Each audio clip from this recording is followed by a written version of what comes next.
우리에게 주시는 하나님의 말씀은 로마서 8장 5절부터 8절까지 말씀입니다.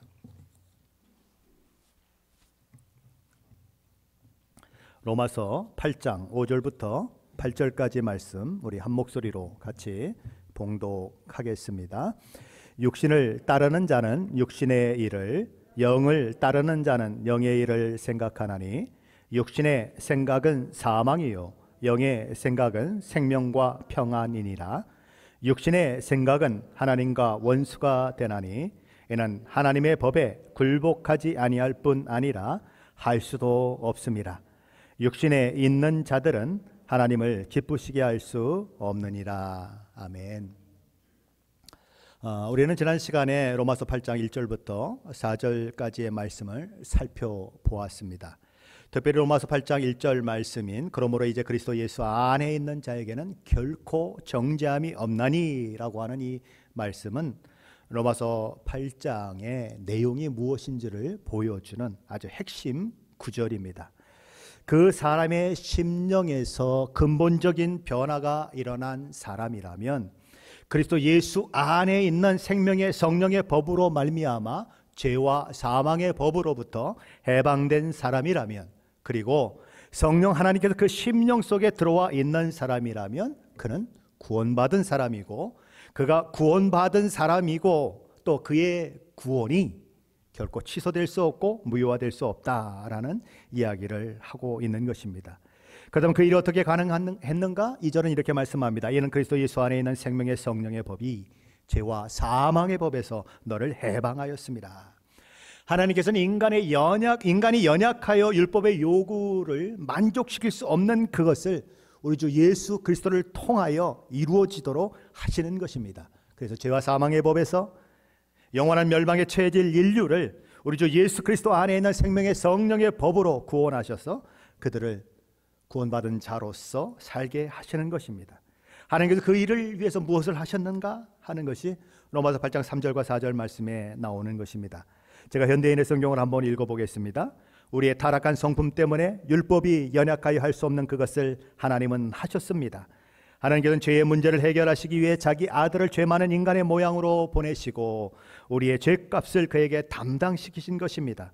그것은 육신을 따라 살지 않고 성령을 따라 사는 우리에게 율법의 요구를 이루기 위한 것입니다. 사도 바울이 강조하는 것은 율법이 요구하는 바 의로운 자라 인정받는 사람, 그리고 성령을 따라 살 수 있는 사람, 율법이 요구하는 바 내가 거룩하니 너도 거룩하라고 하는 하나님의 말씀을 그 삶 속에 실천할 수 있는 사람은 오직 누구뿐인가?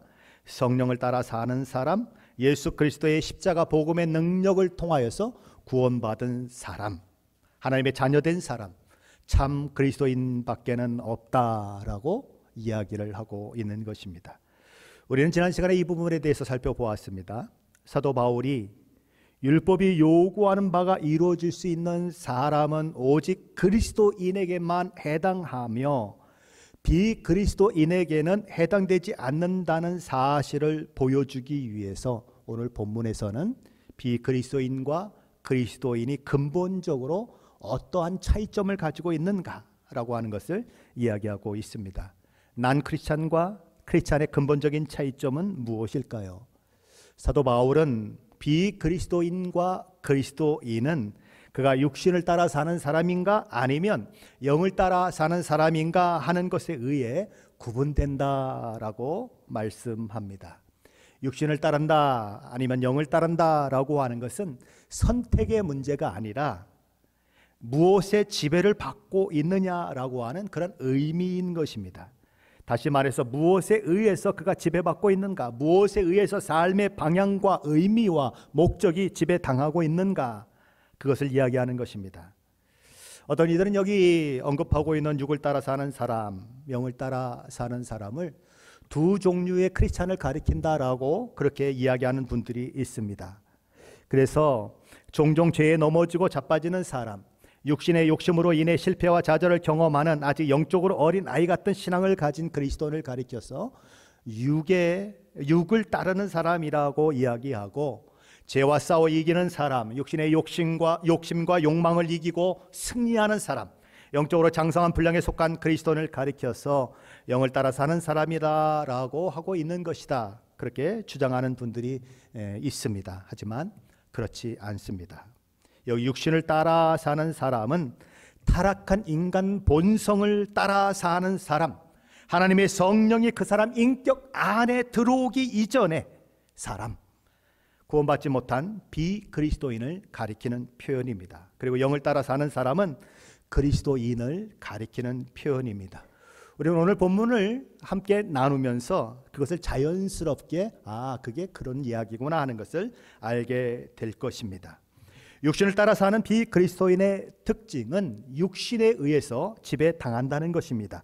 육신에 의해 지배받는 사람의 특징은 뭘까요? 한마디로 정의한다면 하나님 없는 삶을 산다는 것입니다. 하나님과 반대되는 삶의 원리를 가지고 사는 습관, 체제 속에 있는 사람, 그 사람이 바로 육체의 육을 따라 사는 사람인 것입니다.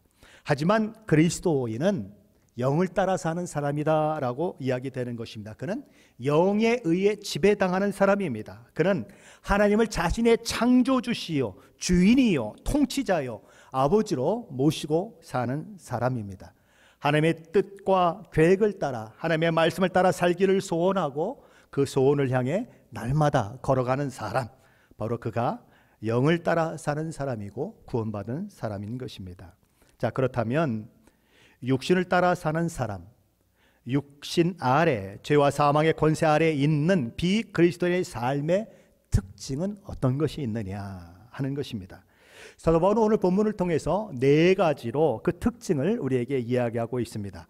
육신을 따르는 비그리스도인의 첫 번째 특징은 육신을 따르는 자는 육신의 일을 생각한다는 거예요. 로마서 8장 5절 말씀인데 우리 다시 한번 함께 읽어봅니다. 로마서 8장 5절입니다. 육신을 따르는 자는 육신의 일을, 영을 따르는 자는 영의 일을 생각하나니. 육신을 따라 살며 육신을 생각하는 사람은 육신의 일에 깊은 애정을 가지고 있고 무서울 정도로 그것에 대해서 집착하는 사람입니다. 육신의 일은 그들이 습관적으로 생각하는 어떤 것들이고 그들이 생각하는 방향을 결정하는 것들인 것입니다. 육신은 그들의 특징 중에 특징이죠. 그래서 그들은 세상 것에는 관심이 너무너무 많은데 영적인 것에는 관심이 전혀 없는 것입니다.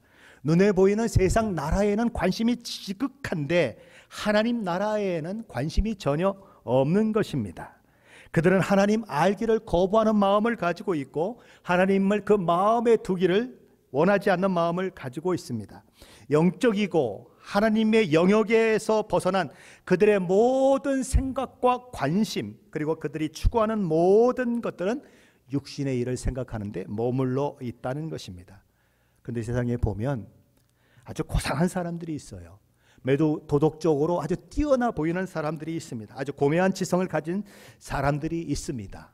어떨 때 보면 예수 믿는 우리보다 나아 보이는 사람들이 있는 것입니다. 그러나 그럼에도 불구하고 그들의 고상함이, 그들의 도덕적인 삶이, 그들의 고매한 지성이 하나님을 그 마음에 두기를 거부한 가운데 행해지는 것이라면 그들은 다 육신의 생각을 따라 사는 사람이고 넌 크리스찬이다, 비그리스도인이다 라는 거예요.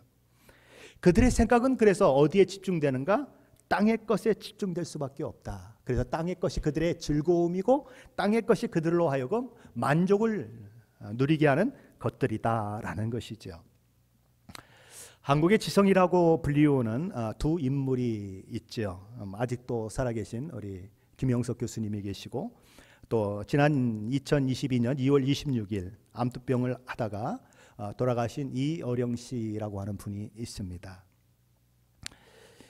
저는 이 두 분의 책들을 이렇게 읽으면서 참 많은 생각들을 하게 되는데 우리 이어령 씨가 쓴 책을 읽으면 읽을수록 이분은 예수를 만났구나라고 하는 생각을 합니다.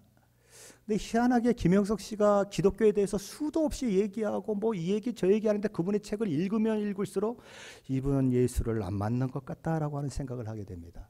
도대체 그 차이가 뭘까요? 이 이어령 씨가 남긴 책 중에서 지성에서 영성으로라고 하는 책이 있습니다. 오늘 본문을 준비하면서 예수 믿는 사람과 예수 믿지 않는 사람, 그리스도인과 비그리스도인이 어떻게 다른가 하는 것을 생각하면서 이 책을 다시 한번 읽게 되었습니다. 이어령 씨, 누가 보아도 참 이력이 화려하다 못해 눈부신 사람이죠. 20대의 신문사 논설위원으로 발탁된 이후에 여러 신문사에서 논설위원으로 지낸 언론인입니다. 월간 문학 잡지 문학사상 주간을 지낸 출판인이었고 33세 약관의 나이에 이화여대 국문과 교수로 부임해서 정년퇴직을 한 교수요. 1988년 서울올림픽 개폐식을 그렇게 주관했던 사람이요. 1990년 노태우 정부 아래서 초대 문화부 장관을 지냈던 아주 엄청난 분인 것입니다. 한마디로 우리 한국의 지성, 한국을 대표하는 지성인, 그가 누군가 하면 이어령 씨예요. 근데 그에게는 미나라고 하는 이름을 가진 딸이 있었습니다. 이 이민아 씨는 미국에 건너가 32세 때에 예수님을 영접합니다. 그에게는 자폐증을 앓고 있는 아이가 있었고요. 예수 믿고 3개월밖에 되지 않았는데 갑상선 암에 걸려서 아주 대수술을 하는 어려움을 겪기도 하고 4년 후에 암이 재발해서 또 이렇게 힘든 치료 과정을 겪기도 했죠. 그리고 실명의 위기를 당하면서 아무래도 손이 작은 한국 사람들이 수술을 잘한다고 해서 한국에 와서 수술 받기로 하고 한국 병원을 찾기도 했던 그런 일들이 그의 삶 가운데 있고 또 젊은 나이에 아버지보다 먼저 죽어서 하늘나라 갔던 그런 딸인 것입니다. 그는 이렇게 여러 가지 많은 상황들 속에서 기적적인 치유를 경험하게 되면서 하나님을 점점 알아가고 또 알아가게 되는 것이죠. 내가 예수 믿는 것이 나만의 행복을 위한 것이 아니라 목적이 있다는 것, 하나님께서 자신을 쓰기 원하신다는 것을 깨닫고 그는 그 일에 헌신하게 됩니다. 그리고 예수를 정말 만나고 나니까 한국에 있는 아버지의 영혼이 너무 불쌍한 것입니다. 그래서 그는 아버지에게 이 국제 전화로 전화를 걸을 때마다 예수 이야기에 미친 사람처럼 예수 이야기를 꺼내는 것입니다. 아직 예수를 믿지 않았던 이어령 씨는 그때에 어떤 생각을 하게 되었을까요? 한번 제가 책에 있는 내용을 읽어드려 보겠습니다. 가끔 미국에 살고 있는 딸 미나에게서 전화가 옵니다. 처음에는 반갑다가도 전화를 한참 하다 보면 섭섭한 마음이 들기도 했지요. 오랜만인데도 미나는 내 이야기보다 하늘에 계신 아버지 이야기를 더 많이 하기 때문이지요. 국제 통화료가 싸졌다고는 하지만 미나가 하나님 아버지 이야기를 시작하면 1시간이 지나도 전화통을 놓지 않습니다. 야, 하나님 아버지만 아버지냐? 땅에서 살고 있는 아버지도 있는데 몇 번이고 긴 통화를 막고 핀잔을 줄여다가 참습니다. 성경 말씀에 관한 이야기, 교회에서 큐티를 한 이야기, 법정에서 소년을 변호하고 그 소년이 회심한 이야기, 그런 이야기를 막 듣다 보면 울컥 화가 치밀어 오를 때가 있지요. 무엇보다도 그렇게 똑똑했던 아이가 어떻게 하다가 광신적인 아줌마와 다름없는 소리를 하고 있는지 그것이 싫었습니다. 대학 전 과목을 스트레이트로 A로를 받고 그것도 영문 불문학과 복수 전공을 3년 만에 마치고 조기 졸업을 한 소문난 재원이었지요. 압니다. 자식 자랑을 하는 것이 삼불출의 하나라는 것을 왜 모르겠어요. 하지만 나는 지금 자식 자랑이 아니라 자식 흉을 보며 불평을 하고 있는 중이니까요. 영문학을 하겠다고 미국에 유학을 가서 석사까지 마치고는 어느 날 갑자기 법대로 옮겼다는 거지요. 그리고 어려운 시험, 변호사 자격 시험을 단번에 패스하여 남들이 다 부러워하는 로펌에 스카웃되어 변호사 일을 한다고 해서 기뻐했더니 이제는 또 좋은 직장 팽개치고는 TV 드라마에 나오는 인물처럼 흉악범들과 맞서겠다고 여검사가 되었다는 거지요. 그런데 이제는 검사도 변호사도 다 포기하고 오로지 크리스천에 맞는 주님의 영적인 일을 하겠다고 생을 바치겠다고 하는 겁니다. 그리스도인이 아닌 이어령 씨의 눈에 보인 딸은 그야말로 미친 짓을 하고 있는 딸이었어요. 하지만 딸의 아픔과 고통 앞에 그는 자신도 모르게 하나님을 찾게 되는 일들이 일어납니다. 실명위기에 한국을 찾게 된 딸, 그는 절망적으로 자기가 알지 못하는 하나님을 향해 기도합니다. 오 하나님, 이 애가 다시는 내 얼굴을 볼 수 없게 된다면, 어머니의 웃는 얼굴과 아버지의 미소를 보지 못한다면, 이 집에 있는 모든 것, 산과 바다와 길거리 색채가 있는 모든 것, 형체가 있는 모든 것이 사라진다는 이야기가 아닙니까? 주님의 딸에게 어찌 그러실 수가 있으십니까? 너무하세요. 하나님, 저렇게 하나님 아버지를 믿고 따르는 당신의 딸에게 왜 그 많은 순환을 내리시는지요? 아무로도 모자라 이번에는 실명입니까? 아픈 아이 때문에 학교를 찾아다니느라 눈물이 마르지 않은 아이에게 무슨 눈물이 또 남아있다고 울리십니까? 우리가 살아서 하늘의 별, 지상의 꽃을 보는 것이, 그리고 사람의 가슴에서 사랑을 보는 것이 바로 기적이 아니고 무엇이겠습니까? 매일매일 우리는 당신께서 내려주시는 기적 속에 삽니다. 그러면서 그는 이렇게 기도를 이어갑니다. 만약 미나가 어제 본 것을 내일 볼 수 있고 오늘 본 내 얼굴을 또 볼 수만 있게 해 주신다면 저의 남은 생을 주님께 바치겠습니다. 기도하면서 주여 주여 하는 아빠의 모습을 바라보며 미나가 웃습니다. 활짝 웃어요. 실명이 돼서 장님이 될 수도 있는데, 아빠 너무 멋있어, 너무 멋있어. 이어령 씨가 부하가 치밀어 올라요. 이 바보야, 너에게 이런 고통을 주고 계속 시험을 하시는 주님이 그렇게도 넌 좋아? 나는 지금 하나님께 기도하는 게 아니고 너의 눈에 대해서 이야기하고 있는 거야. 그래서 믿지도 않는 낯선 하나님을 향해 약속을 한 거야. 너는 근데 그 하나님이 그렇게도 좋으니? 그의 기도를 하나님께서 들으셨을까요? 딸 미나 씨는 그 다음날 병원에 갔는데 기적적으로 회복이 됐습니다. 실명을 한다고 그랬는데 눈이 정상이에요. 그래서 미국에 가서 유학도 하고 변호사도 하고 검사도 한 그 사람한테 의사가 한다는 소리가 아마 영어를 잘 못 알아들어서 잘못 들으신 것 같아요. 왜요? 아무 이상이 없으니까. 이령 씨는 딸이 눈이 온전하게 됐다는 이야기를 듣고 얼마나 기뻤을까요? 근데 가슴은 철렁 내려앉아요.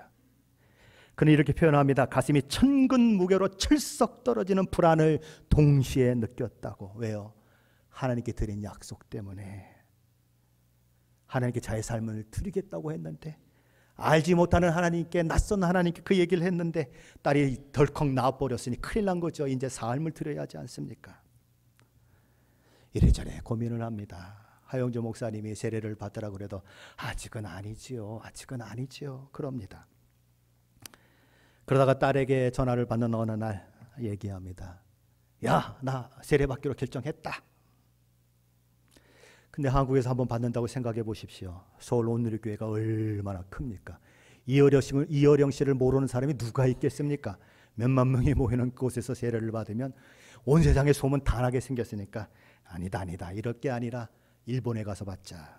그때 서울 온누리교회에서는 러브 소나타라 그래서 일본에 가서 집회를 하곤 그랬죠. 그래서 그곳에 가서 세례를 받기로 했는데 세례를 받는 그 홀에 웬걸요 수많은 사람들이 와 있는 것입니다. 물론 한국보단 적겠죠.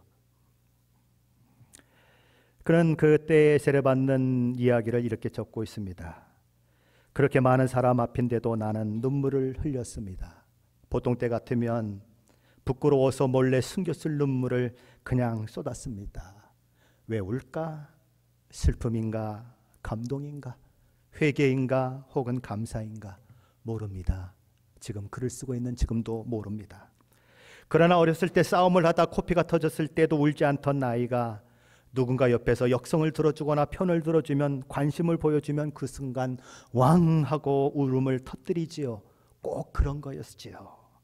혼자 싸워왔는데 주님께서 내 편을 들어주시면서 흙투성이가 된 흰옷을 털어주시고 깨진 무릎에 입김을 호호 불어주는 것 같았지요.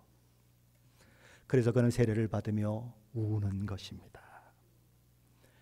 뭐가 일어났다는 것입니까? 영적인 변화가 그의 삶 가운데 일어났다는 거죠. 그는 딸에게 보낸 그의 편지에서 이렇게 고백합니다. 오늘은 너의 생일이고 우연히도 내가 세례를 받는 날이다. 딸이 비행기 타고 오기로 되어 있는데 약속 시간에 못 와서 세례를 혼자 받았어요. 내가 그렇게 기뻐하는 것을 보니 너에게 최고의 생일 선물을 준 것 같구나. 아니지. 내가 나에게 선물을 준 것이다. 암에 걸렸던 너의 아픔으로, 시력을 잃어가던 너의 어둠으로 나를 영적인 세계로 이끌어 주었다. 내가 애통하고 서러워할 때 내 머릿속의 지식은 검불에 지나지 않았고 내 손에 쥔 쥐패는 가랑잎보다 못하다는 걸 난 알았다. 70평생 살아온 내 삶이 잿불과도 같은 것이라는 것을 가르쳐 준 것이다. 지성에서 영성으로. 너의 기도가 높은 문지방을 넘게 했다. 가족만이 아니다. 너는 법정에서 그동안 죄 지은 불쌍한 젊은이들에게 영혼을 구하기 위해 애써왔다. 이제는 법의 힘이 아니라 하나님에게서 받은 사랑과 은총의 힘으로 가난한 이웃, 애통하는 사람들과 함께 동행해야 할 것이다. 힘든 길이겠지만 걱정하지 마라. 이제 내 스스로 인정한 것처럼 혼자가 아니다. 너의 곁에서 주님이 늘 함께 하시듯 아버지도 이제 너를 혼자 있게 하지는 않을 것이다. 그래, 함께 가는 거다. 아버지의 이름으로, 사랑하는 모든 사람들의 이름으로 약속한다. 아주 어려울 때를 위하여, 아버지의 사랑만으로는 도저히 감당하기 힘들 때를 위하여 주님께 드리는 기도는 남겨두기로 하자. 70평생을 예수를 알지 못하고 살았던 인문학자가 예수님을 만났더니 고백이 달라지는 것입니다. 그전에는 영적으로 죽었는데 이제는 영적으로 산 자가 되어 하나님을 찾는 자가 되고 하나님을 의지하는 자가 되어 있는 것입니다. 육신의 일만 생각하던 그가 영적인 일을 생각하는 그 일이 일어나게 된 거죠.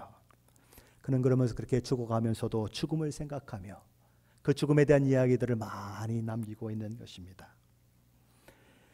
그것이 육신을 따르는 자와 영을 따르는 자의 차이점, 그의 인생 속에서 나타나는 차이점인 것입니다. 육신을 따르는 비그리스도인의 두 번째 특징은 그들의 결국이 사망으로 귀결된다는 것입니다. 오늘 본문 로마서 8장 6절 말씀인데 함께 읽어봅니다. 6절입니다.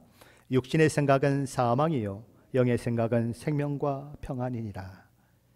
육신의 생각은 사망이라고 하는 이 말씀은 인간의 몸을 통해 태어난 모든 사람, 자연인이라고 불리우는 모든 사람은 그 생각이 사망으로 귀결된다는 것입니다. 그는 이미 죄와 허물로 죽은 사람이요 하나님에 대해서 죽은 사람입니다. 그러기에 육적인 사람은 마치 하나님이 계시지 않은 것처럼 살아가는 삶을 산다는 것입니다. 영적으로 죽은 사람은 하나님의 생명 밖에 있는 사람이에요. 그는 영적인 모든 것에 대해서 죽어 있습니다. 그래서 하나님께서 온 우주 만물을 창조했다고 그들에게 가서 이야기하면 어때요? 콧방귀를 껴버리죠. 신학성경을 읽어보라고 한번 권해보십시오. 내가 왜 그런 쓸데없는 책을 읽어야 하느냐고 말할 것입니다. 하나님께서 당신의 주인이시오, 당신은 그분에게 순종해야 할 의무와 책임이 있다고 이야기하면 그들은 누가 맘대로 내 주인이야 라고 웃기는 소리 하지 말라고 할 것입니다. 천국이 있다고 말하면 뭐라고 말할까요? 너 가봤어? 가보지도 않고는 천국을 얘기한다고 이야기할 것입니다. 당신은 죄인입니다. 그러기에 2000년 전에 하나님이 아들 예수 그리스도를 이 땅에 보내셨고 당신의 죄를 지고 십자가에 죽으셨습니다 라고 얘기하면 그들은 뭐라고 얘기할 거야? 이게 어디다 대고 죄인이라고 그래. 내가 왜 죄인이야? 너보다 더 난데. 그렇게 얘기할 거예요. 왜요? 영적으로 죽어 있기 때문이에요. 영에 대해서는 아무 생각이 없는 거예요. 오래전 영국 의회에는 노예제를 폐지하는 일에 앞장섰던 윌리엄 월버포스라고 하는 사람이 있었습니다. 그 당시 영국의 수상은 윌리엄 피트였는데 이 둘은 아주 단짝 친구였어요. 두 사람은 아주 지혜로운 사람이었고 명석한 사람이었고 또 이름 있는 정치가였고 모든 성향도 비슷한 사람이었습니다. 거기에다가 아주 절친한 친구였어요. 하지만 윌리엄 월버포스는 거듭난 그리스도인이었던 반면에 윌리엄 피드는 그리스도인이 아니었습니다. 그래서 윌리엄 월버포스는 그의 가장 친한 친구인 윌리엄 피드의 영적 상태에 대해서 아주 큰 관심을 가지고 그를 위해서 기도하죠. 당시 영국교회 런던 교구에는 리차드 세실이라고 하는 목사님이 교구 목사로 섬기고 있었는데 이 윌리엄 월버포스는 그분의 설교를 들을 때마다 엄청난 은혜를 경험하고 아주 엄청난 감격에 사로잡히곤 했어요. 그래서 어떻게 하든지 자기 친구 피드를 이 리차드 세실이라고 하는 목사님에게 끌고 가서 말씀을 듣게 하면 변화가 일어날 것이라고 하는 그런 간절한 소망이 있게 된 거예요. 그래서 하나님 앞에 기도하고 가서 권하고, 하나님 앞에 기도하고 가서 권하고, 그런 일들을 계속하는 것입니다. 하도 권하니까 이 윌리엄 피드가 어쩔 수 없이 친구를 따라 그 교회를 가게 되는 것입니다. 그날따라 이 리차드 세실 목사님의 설교는 정말 황금 같은 설교다라고 얘기할 수 없을 만큼 놀라운 설교였어요. 윌리엄 월버포스의 가슴은 막 뜨거워지고 막 주체할 수 있는 기쁨이 넘쳐나고 너무 흥분이 돼서 마치 내가 하늘나라에 있는 것 같은 느낌이 들 만큼 그런 뜨거운 환희를 맛보아야 했습니다. 윌리엄 포스는 분명히 자기 친구 윌리엄 피드도 그런 은혜를 경험했을 것이다 라고 생각하며 그에게 묻습니다. 어때? 여기 잘했지? 내 마음이 좀 어떠니? 그 뭐라고 얘기했을까요? 이렇게 얘기했습니다. 월버포스, 자네는 알 것일세. 나는 그 사람이 말하는 것이 무슨 소리인지 하나도 모르겠네. 똑같은 성향의 사람, 똑같은 정치가, 똑같은 그 영국 의회에서 아주 큰 능력을 발휘하는 사람, 거기다 절친한 친구, 성향도 비슷하고 이야기하면 얘기가 통하는 사람. 그런데 한 사람은 감동과 감격에 겨워서 그냥 감동의 눈물을 흘리고 기뻐하는데, 한 사람은 완전히 돌덩어리인 것입니다. 감동은커녕 무슨 이야기를 하는지 한마디도 알아듣지 못하겠다. 왜 그런 일이 일어나죠? 영적으로 죽어있기 때문입니다. 여기 앉아 계신 분은 어떠십니까? 앞에서 목사가 이야기하는 설교가 귀에 들리십니까? 도대체 무슨 말을 하는지 모르겠어. 졸리기만 하고 뭐 했던 얘기 또 한 것 같고 뭐 지난 얘기 한 얘기 또 한 것 같고, 그렇게 느껴지십니까? 영적으로 죽어 있으면 하나님의 말씀이 들리지 않습니다. 여러분, 공동묘지에 가서 선착순 하는 분 있습니까? 야, 선착순이야. 저기 소나무까지 달려갔다가 오는 사람 중에서 1등, 2등, 3등은 내가 1,000만 불씩 준다. 여러분, 아무리 공동묘지 가서 소리쳐 보십시오. 달려가는 사람이 있는가 보십시오. 아무도 없어요. 왜 아무도 없습니까? 거긴 죽은 사람밖에 없기 때문입니다. 영적으로 죽어있는 자는 영적인 것을 들을 귀가 없어요. 하나님의 말씀이 들려도 아무런 감동이 없는 거예요. 그래서 아무리 앞에서 열정적으로 전하고 감격을 가지고 전해도 졸리기만 해요. 고린도서 2장 4절 말씀이 이렇게 말씀합니다. 육에 속한 사람은 하나님의 성령의 일들을 받지 아니하나니 이는 그것들이 그에게는 어리석게 보이며 또 그는 그것들을 알 수도 없나니 그러한 일은 영적으로 분별되기 때문이라. 영적으로 분별되는 일은, 영적인 그런 눈이 뜨여지지 않는 사람은 볼 수 없다는 거예요. 교회를 30년 다니면 영적인 눈이 열려질까요? 교회를 70년을 다니면 영적인 눈이 열려질까요? 아니요, 안 열려져요. 정말 마음으로 예수를 만나야, 생명이신 예수를 만나야 그 마음이 열려지는 거예요. 아무리 수고하고 애쓰고 해도 안 되는 것입니다. 그런데 영적으로 죽어 있으면 자기 영혼에 대해서는 요만큼도 관심이 없어요. 뭐에 대한 관심이 있습니까? 자기 몸에 대해서는 아주 지독할 정도로 관심을 가져요. 건강식, 뭘 먹어야 하는가, 어떻게 운동해야 하는가, 거기에는 엄청나게 관심을 기울이는데 영혼은 삐짝 말라 죽어가도, 아니 죽어 있어도 아무 근심이 없는, 1년 내내 성경 읽지 않아도 자기 구원받았다고 하면서도 관심이 없는 그런 일들이 일어나는 거죠. 육신을 따른 비그리스도인의 세 번째 특징은 그의 모든 생각이 하나님과 원수가 되게 만든다는 것입니다. 육신을 따르는 자는 하나님의 법에, 하나님의 말씀에 굴복하지 않습니다. 아니, 실상은 굴복할 수도 없고 순종할 수도 없어요. 로마서 8장 7절 말씀인데 함께 읽어봅니다. 7절입니다. 육신의 생각은 하나님과 원수가 되나니 이는 하나님의 법에 굴복하지 아니할 뿐 아니라 할 수도 없습니다. 하나님과 원수 되었는데 그리스도인이 있을 수 있을까요? 없습니다. 왜냐하면 그리스도인은 이미 하나님과 바른 관계 가운데 들어가 있는 사람이에요. 그리스도인은 하나님과 바른 관계를 맺고 있는 사람이고 언제나 하나님과 바른 관계에 있는 것을 기뻐하는 사람이에요. 그러므로 하나님과 원수 관계에 있는 사람이 그리스도인이다라고 할 수 없어요. 이건 전혀 다른 세계인 것입니다.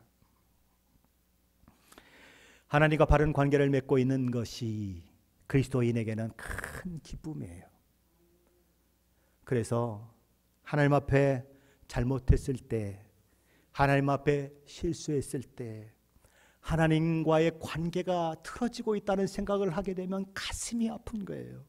그래서 하나님 앞에 회개하고 하나님 나 잘못했어요, 죄송해요 라고 기도하는 거예요. 뭐예요? 하나님과의 관계, 그것이 얼마나 중요한지를 알기 때문에 그런 일들이 일어나는 거예요. 그런데 하나님과의 관계가 아예 없는 사람은 죄를 져도 뭐 아무 상관이 없는 거예요. 그게 뭔 상관이 있어요? 아무 상관이 없는 거죠. 요한복음 3장 36절에서 우리 주님이 이렇게 말씀하십니다. 아들을 믿는 자에게는 영생이 있고 아들을 순종하지 아니하는 자는 영생을 보지 못하고 도리어 하나님의 진노가 그 위에 머물러 있느니라. 아들이 없으면 하나님의 진노가, 영생을 누리지 못하면 하나님의 진노가, 아들을 순종하지 아니하면 하나님의 진노가 있다는 거예요.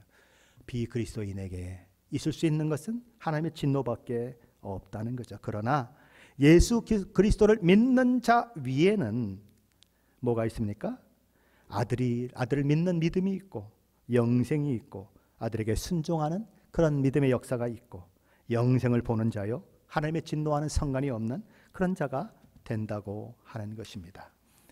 사도 바울은 하나님의 진노와는 상관없는 자 된 우리의 모습을 로마서 5장에서도 이야기를 했습니다. 우리는 이미 그 말씀을 살펴보았는데 우리 좀 앞으로 넘어가셔서 로마서 5장 8절로 10절 말씀인데 한번 같이 읽어봅니다. 로마서 5장 8절로 10절입니다. 8절로 10절 말씀 함께 읽어봅니다. 우리가 아직 죄인 되었을 때에 그리스도께서 우리를 위하여 죽으심으로 하나님께서 우리에 대한 자기의 사랑을 확증하셨느니라. 그러면 이제 우리가 그의 피로 말미암아 의롭다 하심을 받았으니 더욱 그로 말미암아 진노하심에서 구원을 받을 것이니 곧 우리가 원수 되었을 때에 그의 아들의 죽으심으로 말미암아 하나님과 화목하게 되었은즉 화목하게 된 자로서는 더욱 그의 살아나심으로 말미암아 구원을 받을 것이니라. 구원받은 자와 구원받지 않은 자의 삶이 어떻게 달라지는가 하는 것을 얘기하고 있습니다. 육신을 따르는 비그리스도인의 네 번째 특징은 그러므로 그들 중 누구도 하나님을 기쁘시게 할 수 없다는 것입니다. 히브리서 저자는 이렇게 말씀합니다. 믿음이 없이는 하나님을 기쁘시게 하지 못하느니 하나님께 나아가는 자들은 반드시 그가 계신 것과 그가 자기를 찾는 자들에게 상 주시는 이심을 믿어야 할지니라.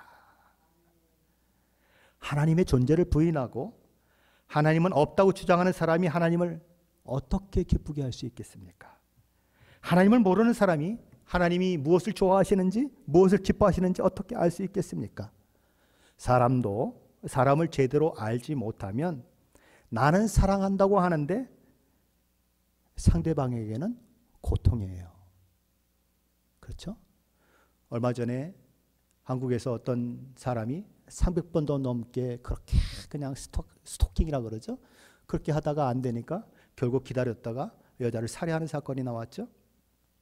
나는 사랑한다고 하는데 상대 마음을 헤아리지 않고 하는 사랑은 상대방에게 고통이에요. 근데 문제는 남편이 아내에게, 아내가 남편에게, 부모가 자식에게, 자식이 부모에게 종종 그런다는 거예요. 내 방식대로 하는 거죠. 이게 사랑이라고 하는 거예요.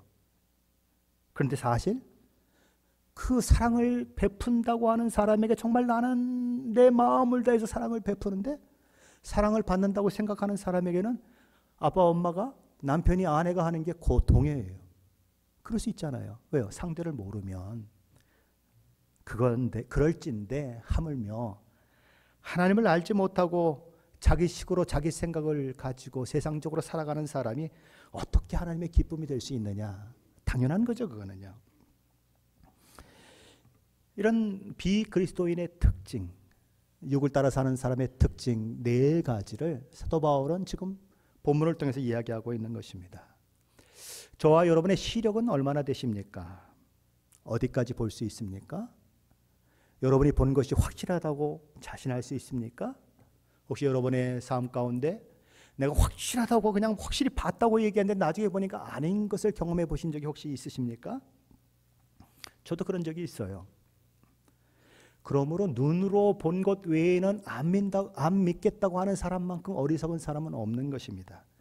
눈에 보이는 것이 전부라고 생각하는 사람처럼 어리석은 사람은 없는 것입니다. 눈에 보이지 않는 것들이 너무너무 많아요. 신앙은 보이지 않는 것을 보는 능력입니다. 그리스도인은 보이지 않는 세계를 보는 사람이고 보이지 않는 하나님을 보는 것보다도 더 확실하게 믿고 따르는 사람이에요. 그리스도인은 눈으로 볼 수도 없고 귀로 들을 수도 없는 것을, 사람이 마음으로 생각하지 못하는 일을 하나님께서 자기를 사랑하는 자들을 위해 준비해 놓으신 것을 보는 사람입니다. 고린도서 2장 11절 12절은 이렇게 말씀합니다. 사람의 일을 사람의 속에 있는 영 외에 누가 알리요? 이와 같이 하나님의 일도 하나님의 영 외에는 아무도 알지 못하느니라. 우리가 세상의 영을 받지 아니하고 오직 하나님으로부터 온 영을 받았으니 이는 우리로 하여금 하나님께서 우리에게 은혜로 주신 것들을 알게 하려 하심이라. 여러분, 하나님이 저와 여러분에게 주신 은혜가 무엇인지를 알고 계십니까? 마가복음 8장에 보면 예수께서 벳세다에서 한 맹인의 눈을 뜨게 하는 사건을 기록되어 있는 것을 보게 됩니다. 예수는 맹인의 손을 붙잡고 마을 밖으로 나가시죠. 그리고 그의 눈에 침을 뱉으시고 그의 침에 뱉어진 눈에 손을 얹고 기도하십니다. 그리고 이렇게 물으셨어요. 무엇이 보이느냐? 그래서 그가 대답합니다. 사람들이 보이나이다. 나무 같은 것들이 걸어가는 것이 보이나이다. 뭔가 사람처럼 보이는 게 보이는데 나무들이 걸어가는 것 같다는 것입니다. 예수님이 다시 그의 눈에 안수하십니다. 그러자 그 맹인은 드디어 밝히 모든 것을 보게 되었습니다. 사람들을 명확하게 보게 되었습니다. 믿음의 과정도 그렇다는 것입니다.